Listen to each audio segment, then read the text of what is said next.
Hello, Steve White, Steve Arts 89. Well, continuing on with my gay movie marathon, and I found this wonderful little film called Latter Days. Now, I'd watched this back in the day on video, I think, or I think it was video. And I kind of lost it because I couldn't remember the name of it, and I stumbled across it, had no idea that this was it until I started watching it. And it's a film about a closeted Mormon guy who falls in love with the promiscuous pretty boy, in the apartment next door, and kind of helps him develop some depth. And it's a really beautiful little story. It's got a few little moments that I thought were really pretty amazing. It's not a big budget film. It cost about $850,000 to make. Unfortunately, only made $834,000 at the box office. But it had a lot of controversy due to the religious element, and it got a lot of boycotts and threats and things on both its theatrical release and DVD. So I'm sure that didn't help. Basically, the pretty boy injures himself. He faints because of the blood. The Mormon guy helps him into his house, and he asks him to look at it because it's the side of his butt and he can't really see. And he's like, "Do I need stitches?" And he lays him down, and he's wearing, because he's gay, he's wearing just a jockstrap under his shorts. And he takes his shirt off because it's hot, and he's laying there. And of course, the Mormon guy is no match for this, and he accidentally reveals that he's, attracted to men. And he feels judged, he feels vulnerable, and the pretty boy is attracted to him, but he makes the mistake of saying it doesn't have to mean anything, which is exactly what the Mormon boy needs it to mean. He needs it to mean something. And they end up sort of having this conflict and going backwards and forwards, and they eventually hook up, but it's right after an accident where I think someone maybe tried to run them off the road, because obviously he lives with these other elders and they just go around trying to spread the word all the time, and nobody likes that. So he's upset about this, the other guy being injured, and the pretty boy tries to comfort him. They kiss, and then the other elders walk in. He basically gets reported back. He has to go home. He's basically sent back, and trying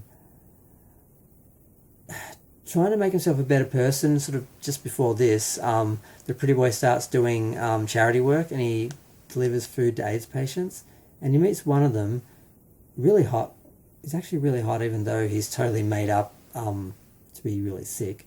Kind of looked like Tom Hardy, but can't be because of the dates. Although I need to check that. It was 2003. He did Nemesis in 2003. It's actually not impossible. I need to check that. Beautiful lips. But when he grabs him, because they're sort of having a little bit of banter, he grabs him on the arm and he says, "Snow." And he's like, "What?" He said, "Sometimes I see things." He's like, "Snow." And one of the elders, who's a complete a-hole, is played by Joseph Gordon-Levitt. I think I love the actor, but I always say his name's in the wrong order. He's playing this jerk the whole time.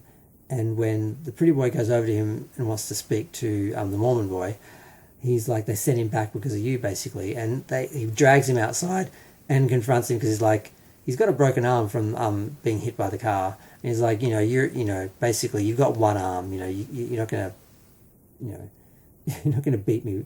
Where is he? How do I find him? And he said, "Look, he's already gone. It's too late. But there's a 5-hour layover in somewhere." So he gets on a plane, he goes there, he's at the airport, and he's just running around randomly, and he finds him outside in the snow. And he basically says, "I love you," and, isn't that something, like you've sort of lost basically he's going to be excommunicated. When he goes back to the church, he does get excommunicated. And that's when they actually properly hook up. They have sex in a hotel because the airport's closed because they're snowed in. And it's beautiful. It's beautifully filmed. It's beautifully written. It's really well done.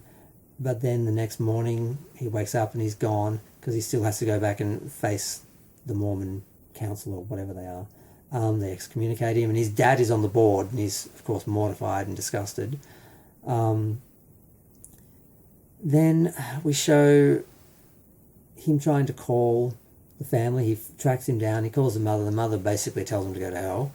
And then he's struggling, and he's talking to his mother, and there's this really horrible moment where they're arguing, and I don't want to ruin it in case someone actually watches it from this reviewer. I doubt that'll happen, but if you do, it's pretty heartbreaking. And not long after that, he tries to take his own life, and the evil mother, of course, lets Christian, who's called back again, I forgot his name's Christian, the pretty boy, and lets him think he's killed himself. So he's mourning him back in LA while the Mormon's back in wherever he came from, in some sort of conversion therapy, because apparently that's what you do. And he's struggling to get through it, and his friend, who's a songwriter, steals the messages or texts he wrote about this experiences he had. She turns it into a song because she just got a contract through the guy of HIV, because the pretty boy gave him the demos, because he apparently used to work in the record industry. So he gets her a record contract. She writes the song about this 3 a.m. encounter that they had, which was the layover in the snow, and he lost his watch. And when he's in conversion therapy, he hears the song, he recognizes the voice, and he sees the video and the watch and everything, and he thinks this is about me, and he's reminded of Christian, and he leaves. Now Christian is back in LA mourning his death, basically, and the girl goes to New York because she has found she needs to work on her career, and he finds out about the song, and he's really angry that she took this part of his life that was so devastating and turned it into a song and all that. She moves out, another guy moves in. The Mormon guy comes to find him, and he gets there, and this guy answers the door. He's half naked, and he assumes it's just another hookup, and he's already over him. He's on to the next guy, which is what he was afraid of and accused him of, and why he was afraid of trying to connect with him, because he didn't think he could, be real and be capable of love, basically. Now, before this, when he was doing all his work, going around spreading the word, him and the Joseph Gordon-Levitt character, I think I've said that wrong again, go to a hospital because they're trying to leave flyers or something, and he sees a lady who has come out, and she's very distraught, and he comforts her because she's just turned flipped the switch on a loved one, basically, and she's sort of upset. And this just happens to be the lady who runs the restaurant, and he tells her this wonderful little story about I guess something that gave him hope, or he comforts her. I don't want to ruin the story, because if you do watch the film, it's really amazing, and it involves comics, which is amazing. She gives him her card for the restaurant and says, come by for a drink anytime. And he's like, I don't drink. She said, well, have a meal, So he's gone to LA. He's found the other guy in the apartment. He thinks I'm a fool to think this guy could be more than that, blah, blah, blah. He goes to the restaurant, and he's like, I had nowhere else to go. And she's like, oh, you're welcome here. Have a meal, have whatever. And they talk, and he's like, I don't want to unload on you. And she's like, I'd like to return the favour. He tells her the whole thing. And then right where he's talking to her, Christian walks out, delivering a meal, and drops it on the floor, because of course he still thinks he's dead. And they end up back together, and it's just really beautiful and really well done. And she just sort of steps back and lets them get back together. And then the sort of last scene of the film is them all having dinner one night, and he's part of their little family now. He's probably working at the restaurant as well.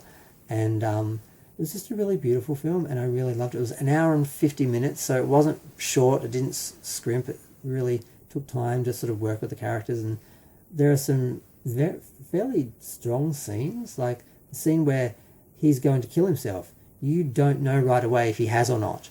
And even to the point where the mother tells Christian that she lost her son because of him and he should burn in hell. You don't know if he's dead or not at that point.